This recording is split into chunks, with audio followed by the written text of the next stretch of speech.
Hey everyone, welcome to lesson 4. We're going to dig into some JavaScript now, or JavaScript, depending on how you like to pronounce it. I like Java. Java's coffee. Okay, so let's get my screen up here, and I've copied over 3, but I've just emptied it out.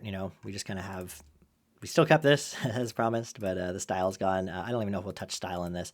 But yeah, let's talk a bit about how we can do how JavaScript works. So we'll keep this really basic right now, and we're actually just going to write our JavaScript in line, similar to what we did in sort of like part 2 of our CSS options. And we can just put a script tag anywhere in our file, and we can just test it out by going alert hello world. So alert is sort of a built-in JavaScript function for web browsers. Now there is a difference. Some of the stuff we're going to be doing is different. You can't do an alert in Node, which runs on a server. You'll just get like an error. But all browsers have the alert function, and we can go here and look. The page says "Hello World," and we click OK, and it finishes doing its stuff. So we know our script is running. If we didn't put this in a script tag and we just put it like this, we would actually see just hello, alert hello world. Okay, great. So let's keep that, and let's get rid of this. So I'm going to make this a bit bigger, maybe not that big, and let's just kind of open this up and just think about the JavaScript side of things. So you're going to find as a Flutter dev or a Dart dev really that there's a lot of similarities in JavaScript. Honestly, I like Dart more, but they're pretty close, and I've used a lot of different languages. So it's probably one of the closer things. Like to me, Dart is a lot like something like C#. I'd say is one of its closest, at least the things I'm comfortable with. But even C#, they're all C family languages, and they're great. Something to note: JavaScript is not a programming language. Technically, it's a scripting language. It is interpreted on the fly at the runtime. Meaning you're not getting, it's not compiling to something more efficient. It's prone to have errors because you can kind of write, it's forgiving in a sense because you can write whatever you want and it will, try and do it. You're not gonna get like a build error like you would in Dart, but you'll get a lot of runtime errors. There's no build errors in just JavaScript because it's just done on the fly, which, is similar to something like Python. There's good things about that and bad things. Take it as you like it. But let's go into, how we can do this. Let's start with everyone's favorite, a variable. So we can have var, just like in Dart, foo equals bar, right? And let's just learn about printing things to the console because I don't want to be showing a bunch of alerts. That's always annoying. And instead of print, which would be in Dart, it's just console.log. It's a little bit longer. I use actually not on this machine, but on my other work machine, I have a little snippet I made that's just CL, and then it auto completes it to console log. But we can console log foo. And you see I have a semicolon here. I don't have one here. Again, JavaScript's forgiving. You don't even need semicolons unless they're needed, which, if that makes sense, it probably doesn't. There's cases where you would need one, but honestly, you don't. However, I'd say use them. A, you're familiar with it anyways, and B, it just makes it feel like I've completed this expression, I've completed this line of code. So here we go, foo bar, and if we go back here and go to our console, which is something we haven't seen yet, we have this sort of thing. Now I'm getting an error here. It's trying to find a favicon. Let's just get rid of that, just so it doesn't muddy up things. Favicons we talked about in the first video, but we didn't actually implement one. So you're seeing bar is getting here. Okay, cool. So there we have that. Now there's different types of variables, just like, we have consts, we have finals, and we have vars, and then, just putting the type in Dart. In JavaScript, there is a const, but the const is different. JavaScript's const is basically the equivalent of a final variable in Dart. And the reason for that is you still can't change, just like you can't change a final variable. But there is no, in Dart, a final variable can't be changed. A const variable can't even be changed, can't be even set. It happens at the build process, right? There's no build process in JavaScript. So we can kind of shift things, I guess, one degree off. But const is our equivalent of final in Dart. So this won't make a difference to what we're doing, but we have our const. We also have var, this was the old school way of doing it. You could still do it now, but usually it's kind of like you're either going to use, a lot of the time it's either const or you're going to use let. let is now a variable that we can change. So we can say, foo actually equals bar later. And we'll see we got that. So if I change this to a const and we refresh, we get this uncaught type error assignment to a constant variable. So it is, it's not just, sugary syntax sort of stuff. The JavaScript runtime is not allowing you to do that. But we can use let or we can use var and we can change it. Bar. So there you go.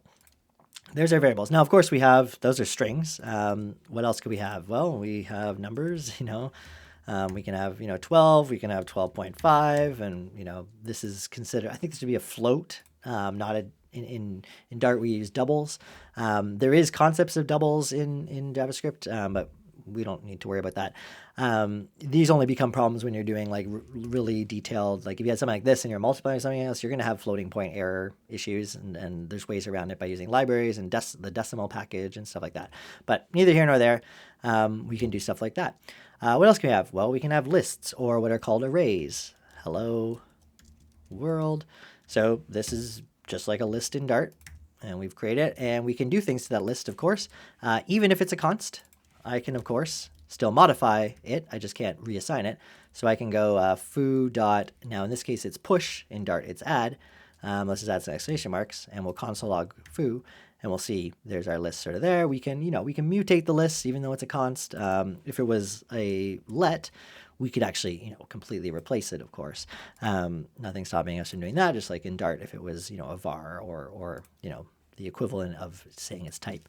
Now notice there's no types here. Like we're not saying this is a list of type string, like, normally we would go, list string in Dart. We're not doing that. And that's because JavaScript doesn't have, this kind of stuff. But don't run away now, because honestly, if you're, looking to get into writing JavaScript, you won't be writing JavaScript. You'll actually be writing TypeScript, which is a superset of JavaScript that essentially compiles to vanilla JavaScript, but from a development point of view and developer experience sort of way, and like having like IntelliSense and autocomplete and stuff, it allows us to have those kind of things. And we'll be getting into that sooner than later. But for now, let's just know the basics, and work with what we had to before TypeScript existed. So we have that. We also have maps, but they're called objects. They're called objects in JavaScript. So we could do, foo bar. And here, but foo.push does not exist because it's not of the, it's not a type. We can, of course, go foo test equals 1, 2, 3, 4. Something else that's interesting you can do in JavaScript is you can still mix things in an object, which, you can do in Dart as well, as long as you have the type dynamic for the key, but it allows us to do this. Something else to note, we can actually omit the, unless it's something that needs string around it because it is has like a space in it or something like that, we can omit the quotation marks around the keys, and it still sort of works the same way. So that's not required. However, in JSON, and this is slightly different than JSON, because JSON is like a complete, this JavaScript object notation, it's like I guess a configuration sort of thing for, that can be turned into a JavaScript object, but this is slightly different. So you couldn't do this in just a raw.json file. You would need to have the quotes. And in fact, I believe they have to be double quotes in that case, where we have some flexibility here. But as it's an object, you don't have to do that. What are some other types? I feel like I've covered most of them. Oh yes. Our dreaded Boolean type. It's pretty simple. It's exactly the same. True or false. We can also make things null though. So I can make a variable null, whether it was like, a Boolean before or a string or anything. And we all know what null is. And when we get into TypeScript, we do see that there is like sort of a version. I mean, there really is null safety with TypeScript. It's just a little bit different. Null safety in a compiled language is a totally, different beast. Because TypeScript is, although it's compiling to something else, it's still not like, it's still really just like a developer experience sort of thing built on top of something else. It's not actually making it null safe in the compiler because there is no compiler. Hopefully that makes sense. If it doesn't, don't worry about it. It's no big deal. Okay, so we have, those are our sort of types. So what else? Well, we have conditions. Let's say, let's do true, foo equals true. And you'll like this because if foo equals true, let's console.log hi, else let's console.log by. So what you're going to like about this is exactly how you would do it in Dart. There's no difference except for the console log. Obviously, that would be a print statement. However, there are some things we can do a little bit differently. JavaScript is a truthy language, meaning our conditions. So in Dart, you could do this in Dart if it was a Boolean, right? But if it was a variable that's dynamic, you couldn't do this. Or if it was a nullable Boolean, you couldn't do this. That's why you kind of have to do equals true. However, in JavaScript, it's truthy. So it's funny, I can make this true. I can make this the word obviously false, or the variable, I can make it false by. I can also make it like a 1 and it will run high. I can make it a 0 and it will run by. So basically what happens is when you do conditions of like checking for what's called truthiness, various things have various truthiness with them. 0 is considered false. 1 is considered true. And that's, I believe, the same with a string. If I do 0 like this, oh no, a string of 0 is fine. But I think an empty string is considered false. So that can lead to a lot of problems, which, I think TypeScript helps out a lot with too when we get there. But yeah, just wanted to point out the truthiness factor of this. And there's a lot of cool things. I've seen a million videos and websites, dedicated to this. JavaScript, I think WAT, like W-A-T. Yeah. Watch this talk. Just search JavaScript WAT. I'm not going to play it here, but it's really funny because it's kind of like all these weird gotchas. Now, don't let it discourage you and be like, oh, this language sucks. It's just like, it is a language that it was built a long time ago. It has a lot of backwards compatibility with it. So there's like weird things and a lot of things they had to do to, really make it optimized. So it's not going to be something like the things you see in like a video like this. It's not going to be something you're going to have to deal with every day of your life. It just might be little things that come up. So check that out as a sort of homework assignment. So that's if statements. And of course you can do else if. It's exactly the same as Dart. Else if, and put another condition there, et cetera, et cetera. So we have that. That's cool. We also have switch cases. The switch case, if we at least go back to like before pattern matching in Dart, the original like switch case that just worked, it was the same thing.